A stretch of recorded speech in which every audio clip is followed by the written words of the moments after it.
मंदोदरी, लंका की महारानी और रावण की प्रमुख पत्नी, एक ऐसी व्यक्तित्व थी जो सुंदरता, बुद्धिमत्ता और नैतिकता का अद्वितीय संगम थी।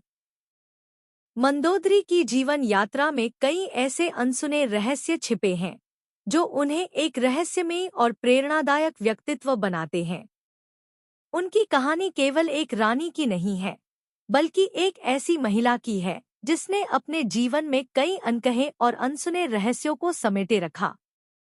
आइए विस्तार से जानते हैं मंदोदरी के जीवन से जुड़े 13 ऐसे तथ्य जिन्हें जान आप भी हैरान हो जाएंगे। 1. मंदोदरी का जन्म असुर वंश में नहीं, बल्कि अप्सरा वंश में हुआ था।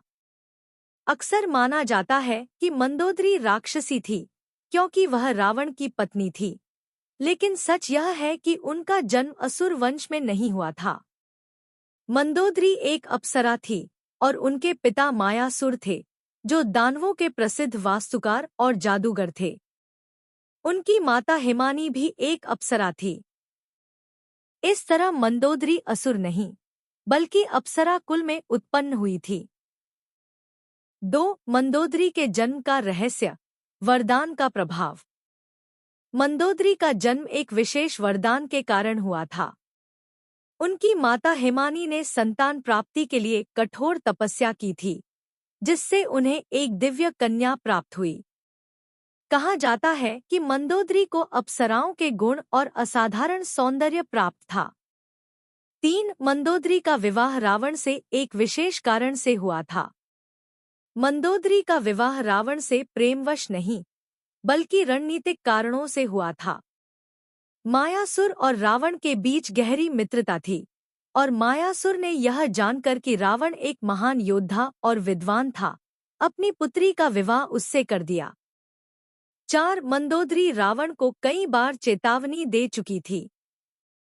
रावण जब सीता का हरण कर लंका लाया, तो मंदोदरी ने उसे बार बार चेताया कि यह अधर्म का कार्य है। उन्होंने कहा था कि यदि रावण राम से युद्ध करेगा, तो उसका विनाश निश्चित है। लेकिन अहंकार के वशीभूत होकर रावण ने मंदोदरी की बात नहीं मानी। 5. मंदोदरी का तपस्विनी स्वभाव और साध्वी गुण। हालांकि मंदोदरी एक राक्षस राजा की पत्नी थी, लेकिन उनका चरित्र एक तपस्विनी और साध्वी स्त्री के समान था। वे अत्यंत धर्मपरायण थी और अपने पति को सन्मार्ग पर लाने का हर संभव प्रयास करती थी। 6. मंदोदरी को रावण के सर्वश्रेष्ठ अस्त्र शस्त्रों की जानकारी थी। मंदोदरी केवल एक साधारण रानी नहीं थी, बल्कि वे रावण की शक्ति और उसके अस्त्र शस्त्रों की गूढ़ विद्या से भी परिचित थी। कहा जाता है कि वे रावण की युद्धनीति को भी भलीभांति समझती थी। 7. मंदोदरी का नाम मंदोदरी क्यों पड़ा? मंदोदरी नाम 2 संस्कृत शब्दों मंद, शांत, और उदरी, पेट वाली, से मिलकर बना है। इस नाम के पीछे एक कथा प्रचलित है कि जब वे गर्भ में थीं, तब उनकी माता ने कठोर तप किया था, जिससे उनकी उदर में स्थित संतान दिव्य गुणों से युक्त हो गई। 8. मंदोदरी ने रावण को आत्मसमर्पण करने की सलाह दी थी। जब राम और रावण का युद्ध चल रहा था और रावण के एक एक करके सभी योद्धा मारे जा रहे थे, तब मंदोदरी ने रावण से कहा था कि उसे श्रीराम के चरणों में आत्मसमर्पण कर देना चाहिए। लेकिन रावण ने यह सलाह नहीं मानी। 9. मंदोदरी ने रावण की मृत्यु पर विलाप किया लेकिन सत्य को स्वीकार किया। रावण की मृत्यु के बाद मंदोदरी अत्यंत दुखी हुईं, लेकिन उन्होंने सत्य को स्वीकार किया और कहा कि यह सब उनके पति के अहंकार का परिणाम था। उन्होंने राम के धर्म और नीतियों की भी प्रशंसा की।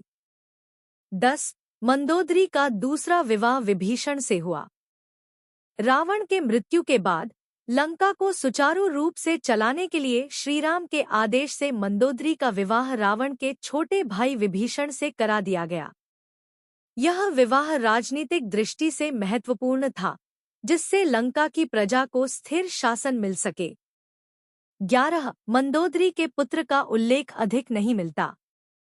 रामायण में मंदोदरी के किसी पुत्र का स्पष्ट उल्लेख नहीं है, लेकिन कुछ ग्रंथों में मेघनाद, इंद्रजीत, को मंदोदरी का पुत्र माना गया है। कुछ मान्यताओं में उनके अन्य पुत्रों का भी जिक्र आता है, लेकिन यह प्रमाणित नहीं है। 12 मंदोदरी की विद्या और वास्तुशास्त्र में रुचि। अपने पिता मायासुर की तरह मंदोदरी भी वास्तुशास्त्र और शिल्पकला में रुचि रखती थी। लंका के महलों में उनके योगदान का भी उल्लेख मिलता है। 13 मंदोदरी का अंतिम भाग्य और मृत्यु का रहस्य। विभीषण से विवाह के बाद मंदोदरी का जीवन कैसा रहा, इस पर अधिक जानकारी उपलब्ध नहीं है। कुछ कथाओं में कहा जाता है कि वह अपने पूर्व पति रावण की स्मृति में अधिक समय तपस्या में बिताने लगी। कुछ मान्यताओं के अनुसार उन्होंने बाद में सांसारिक जीवन त्याग कर संन्यास ले लिया था।